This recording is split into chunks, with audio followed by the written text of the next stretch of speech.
সুপর্ণাকে ডেকেছো? বলল তো আসছে।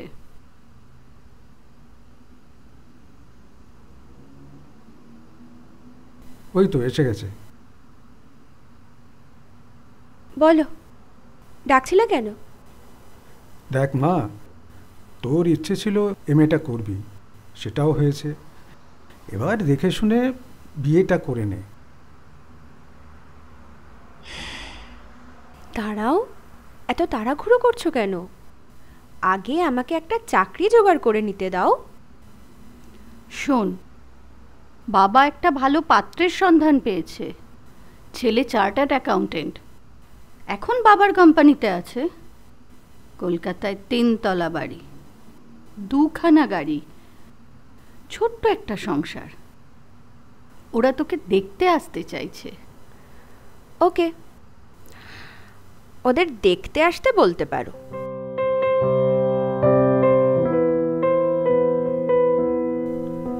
কিন্তু আমার একটা শর্ত আছে। কি শর্ত?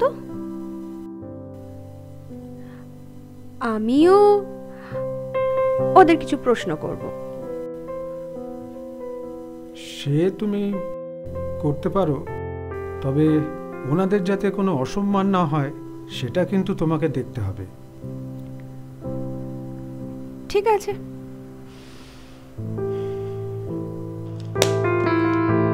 ঘরে গেলাম।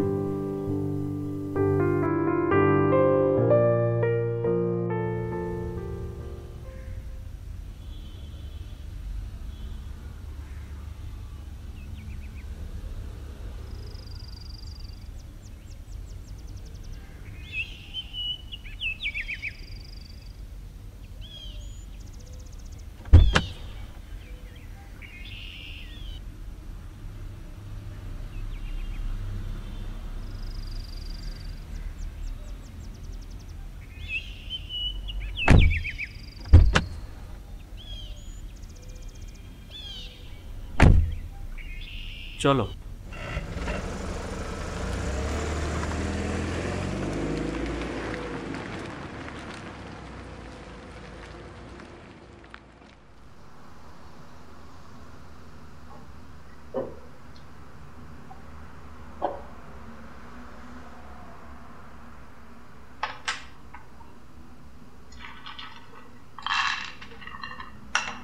মেয়ে কোথায়? সে ঘরের দরজা বন্ধ করে বসে আছে। সে কি, পাত্রপক্ষ আসবার সময় হয়ে গেল? যাও, নিজে গিয়ে দেখো।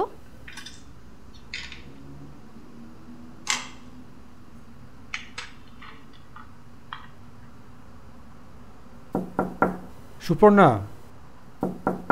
সুপর্ণা। আসছি।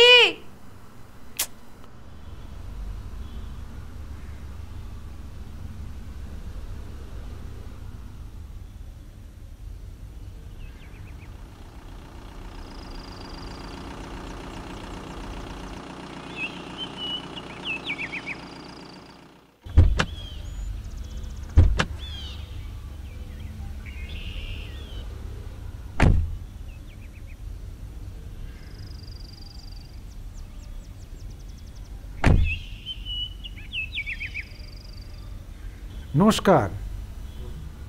নমস্কার। নমস্কার। আসুন আসুন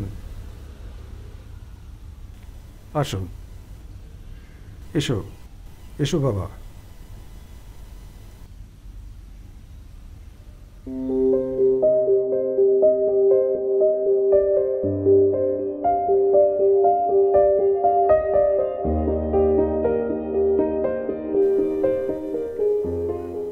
নমস্কার।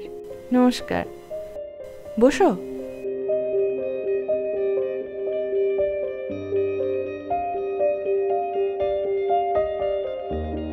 তোমার নাম কি মা? Suparna dash dash. কি হলো, কি হলো? আস্তে খাও, সাবধানে। ড্যাশ ড্যাশ মানে? আসলে বিয়ের পরে সারনেমটা কি হবে এখনই ঠিক জানি না তো, তাই ওই জায়গাটা ড্যাশ ড্যাশ রেখেছি।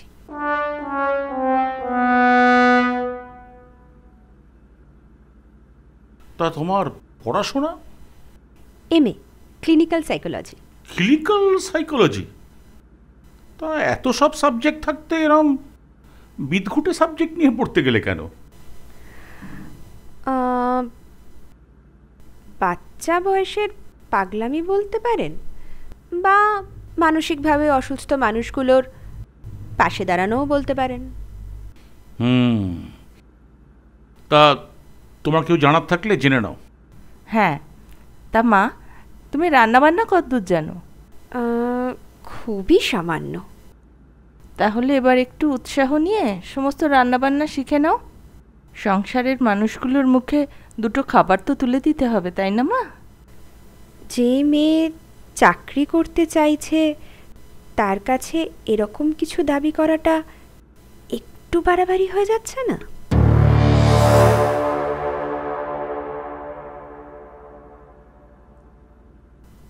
ও, তা বাবু, তোর যদি কিছু জিজ্ঞাসা করবার থাকে জেনে নে। হ্যাঁ, আচ্ছা, তুমি কি চাকরি করতে চাইছো? হ্যাঁ, অবশ্যই। কিন্তু আমাদের পরিবারে যদি তোমার রোজগারের প্রয়োজন না হয়, তাহলে তাহলে কি সেটা মেনে নিতে পারবে? আমি মনে করি সংসারে স্বামী স্ত্রী উভয়েরই কিছু না কিছু অর্থ উপার্জন করা প্রয়োজন। আর তাছাড়া আমার ক্লিনিক্যাল সাইকোলজি নিয়ে পড়াশোনাটা অসুস্থ মানুষদের সেবায় কাজে আসুক, সেটাও আমি চাই। ওকে, থ্যাংক ইউ।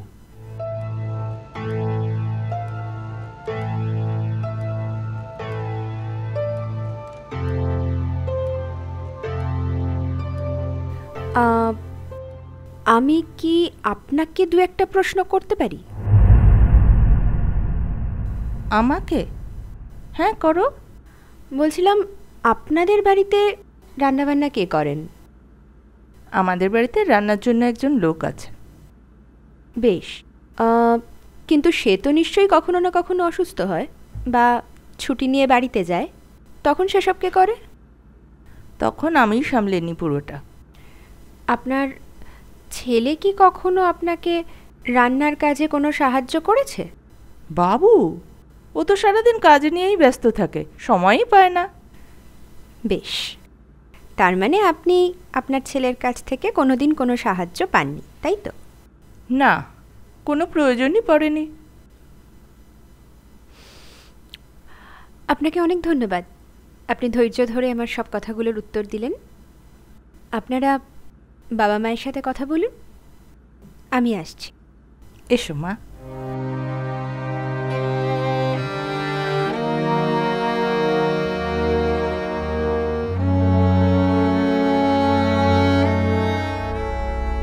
মেয়েটির কথাবার্তা খুব চ্যাটাং চ্যাটাং, তাই না?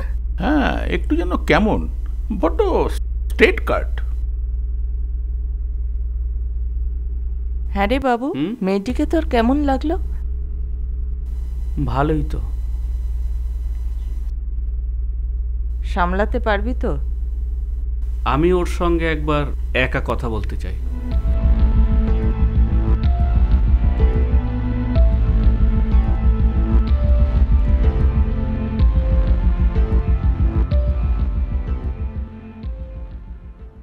অমন চ্যাটাং চ্যাটাং কথা বললে কোনো পাত্রপক্ষকে পছন্দ করবে? ও মা, তাই বলে ওরা যা খুশি তাই বলে যাবে আর আমি চুপচাপ বসে বসে শুনবো? তুমি অত হতাশ হচ্ছ কেন? ওরা তো এখনো কিছু জানায়নি, পরে জানাবে বলেছে। এত কিছুর পরেও তুমি কি ভাবছো ওরা রাজি হবে? দেখাই যাক না। ছেলেটা কি ভালো ছিল, চার্টার্ড অ্যাকাউন্টেন্ট, দেখতে শুনতেও ভালো, রোজগারটাও ভালো, 3 তলা বাড়ি, ছোট্ট একটা সংসার। তুই এত বোকা কেন রে? নিজের ভালোটা বুঝিস না? দেখো, বিয়ে হচ্ছে প্রজাপতির নির্বন্ধ, ও যেখানে হবার ঠিক সেখানেই হবে। আদিত্যর বাবা, স্পিকারে দিচ্ছি। হ্যাঁ বলুন দাদা। আপনার কাছে আমার একটা অনুরোধ ছিল। হ্যাঁ বলুন। আমার ছেলে আদিত্য আপনার মেয়ের সাথে কিছু কথা বলতে চায়। আপনাদের কোনো আপত্তি নেই তো? না না, আপত্তির কি আছে? ওরা আজকালকার ছেলে মেয়ে, একটু চেনা জানা হওয়া তো খুবই জরুরি। তাহলে আদিত্য কাল বিকেলে আপনাদের বাড়িতে যাবে। হ্যাঁ হ্যাঁ। কোনো অসুবিধা নেই তো? না না, ঠিক আছে। রাখছি তাহলে। আচ্ছা, শুনলে তো, আদিত্য কালকে আসছে। এবার তোমার মেয়েকে একটু বুঝিয়ে বলো, কাল যেন ছেলেটার সাথে একটু ভালো ব্যবহার করে। না না, এবার আরও কোনো দুষ্টুমি করবে না। আদিত্যকে তো ওরও নিশ্চয়ই পছন্দ হয়েছে। কিরে, হয়নি? কাল আগে ওর সাথে কথা বলি, তারপর বলবো।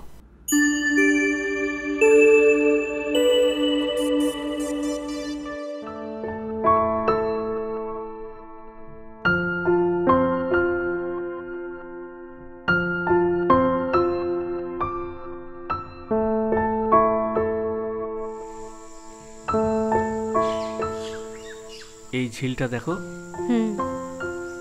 আর এদিকে দেখো। বাহ,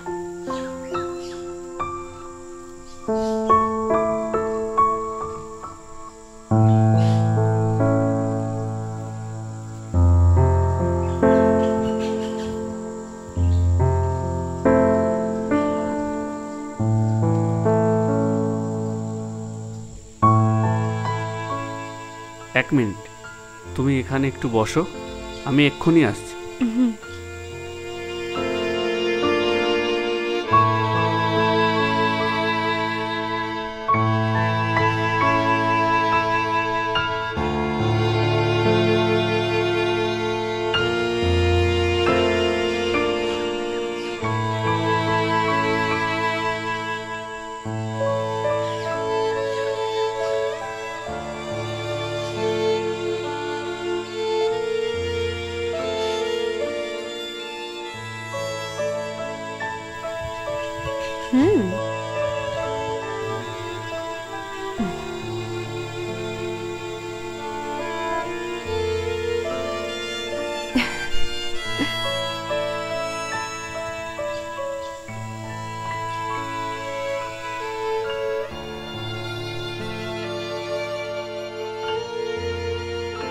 বলো, তোমার কথা বলো, শুনি। তোমাকে আমাদের সকলেরই পছন্দ হয়েছে, ভালো লেগেছে।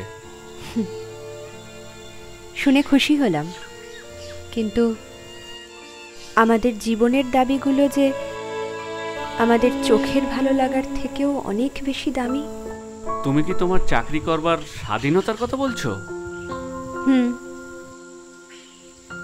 সেটা আমরা মেনে নিচ্ছি, তুমি অবশ্যই চাকরি করবে।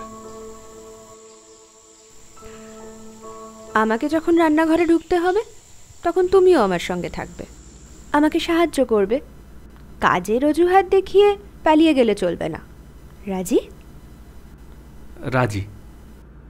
তোমার কাছ থেকে রান্নাটাও শিখে নেব। কথাটা তুমি যত সহজে বললে, তোমার বাড়িতে এটা করা ততটাই কঠিন হবে। কেন? কারণ তোমাদের বনেদিয়ানা, তোমাদের অভিজাত বংশ পরিচয়। আপত্তিটা আসবে তোমার বাবা মায়ের তরফ থেকে। তুমি পুরুষ মানুষ, হঠাৎ করে স্ত্রীকে সাহায্য করতে রান্নাঘরে ঢুকে পড়েছ। এটার জন্য কিন্তু তোমাকে স্ত্রৈণ, জরুকা গুলাম এসব কিছু বলতেও তারা দ্বিধাবোধ করবেন না।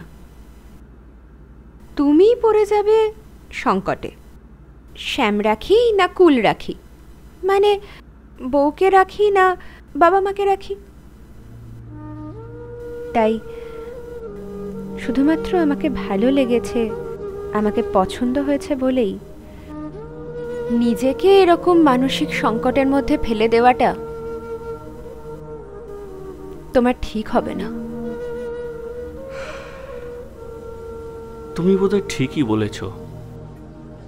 আমি এখন বেশ বুঝতে পারছি আমাদের বনেদি বাড়ির দেওয়ালগুলো একজন শিক্ষিত মহিলার কাছে কেন বন্দিশালা বলে মনে হয়। আচ্ছা, তুমি আমাকে কয়েকটা দিন সময় দিতে পারবে? হঠাৎ এ কথা বলছো? আমি দ্রুত কয়েকটা জরুরি কাজ সেরে নিতে চাই। কি কাজ? সেটা আমি খুব তাড়াতাড়ি তোমাকে জানাচ্ছি। বেশ, আমি অপেক্ষা করব। Thank you deer.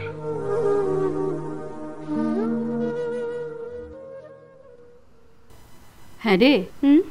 আজ আবার ঝগড়াঝাটি করিসনি তো? না। আরে, আদিত্যর সঙ্গে কথা বলে তোর কি মনে হলো? মনে হলো ও আমার সঙ্গে সম্পর্ক গড়তে খুবই আগ্রহী, কিন্তু বিয়ের জন্য ওর এখনো কিছুদিন সময় লাগবে বলল। কিছুদিন মানে? সেটা ও খুব তাড়াতাড়ি জানাবে বলেছে। দুগ্গা দুগ্গা।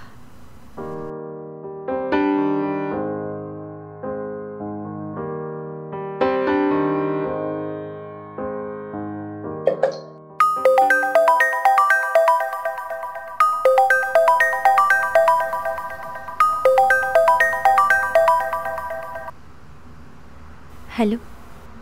শুয়ে পড়েছ? না, এই শুতে যাচ্ছিলাম। আমি আজই একটি নতুন কোম্পানিতে জয়েন করবার অফার পেলাম। বাহ, কংগ্রাচুলেশনস। তা কবে জয়েন করছো? আগামী সোমবার।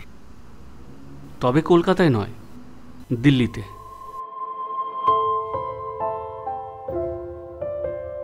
দুম করে এত বড় একটা সিদ্ধান্ত নিয়ে ফেললে?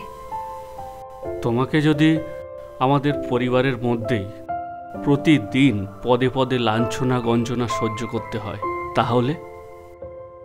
তাহলে তুমিও কি কোনো দিন নিজের মতো একটা খুশির সংসার গড়ে তুলতে পারবে?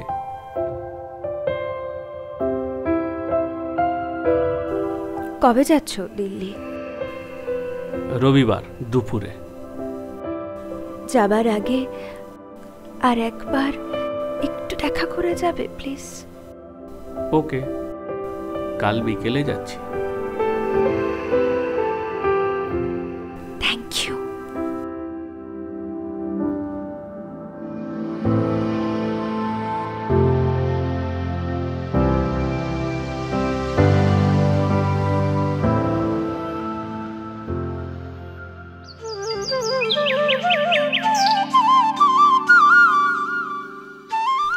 এবার তুমি আমার হাতটা ধরতে পারো।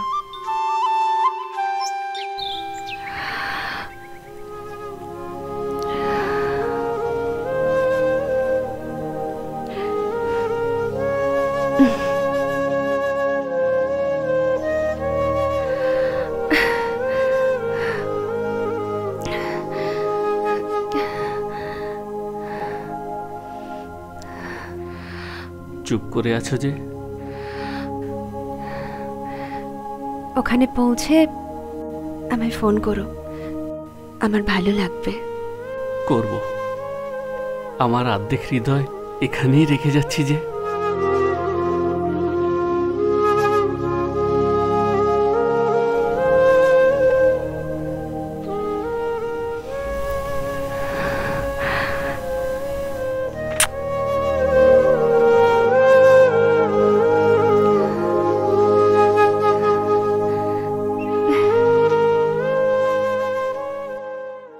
থ্যাংক ইউ সোনা।